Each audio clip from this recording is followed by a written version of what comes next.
বাংলাদেশ ইসলামী ছাত্র সেনা ঢাকা মহানগর কর্তৃক আয়োজিত আজকে রামিসা শিশু রামিসা হত্যার দাবিতে মানববন্ধন বিক্ষোভ কর্মসূচি পালন করেছি। আসলে 24-এর গণ অভ্যুত্থানের পরে আমরা যে মানবিক মর্যাদা এবং সুবিচারের বাংলাদেশ কামনা করেছিলাম, প্রত্যাশা করেছিলাম, সেই জায়গা থেকে আমরা দেখেছি গত ইন্টিরিমের আমলে মবের রাজত্ব কায়েম হয়েছিল। আমরা দেখেছি বাংলাদেশে যারা ইসলাম কায়েম করেছে, যারা ইসলাম প্রচার করেছে, ইসলাম এনেছে, তাদের মাজারগুলো পালাক্রমে আক্রমণ করা হয়েছে। আমরা দেখেছি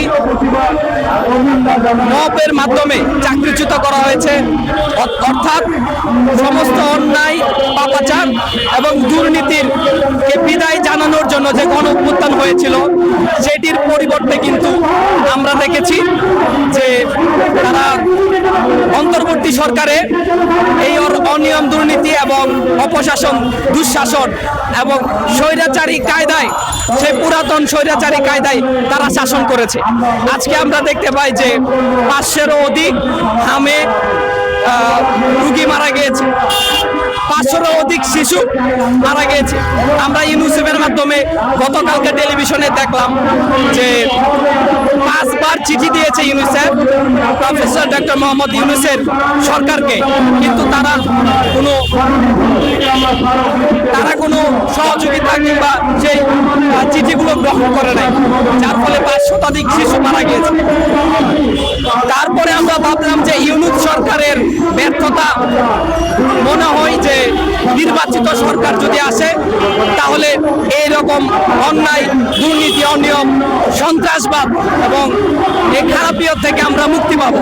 কিন্তু বর্তমান বিএনপি নেতৃত্বাধীন সরকারের 3 মাস পার হওয়ার পরে আমরা দেখলাম 7 বছরের শিশু রামিসাকে কি নির্মমভাবে, নৃশংসভাবে ধর্ষণ করে গলা কেটে হত্যা করেছে। আমরা তীব্র প্রতিবাদ এবং নিন্দা জানাই। বাংলাদেশ ইসলামী ছাত্র সেনা বিশ্বাস করে এদেশের একটা শিশু থেকে বৃদ্ধ অন্যায়ভাবে হত্যা হবে, ধর্ষণের শিকার হবে, বলাৎকারের শিকার হবে।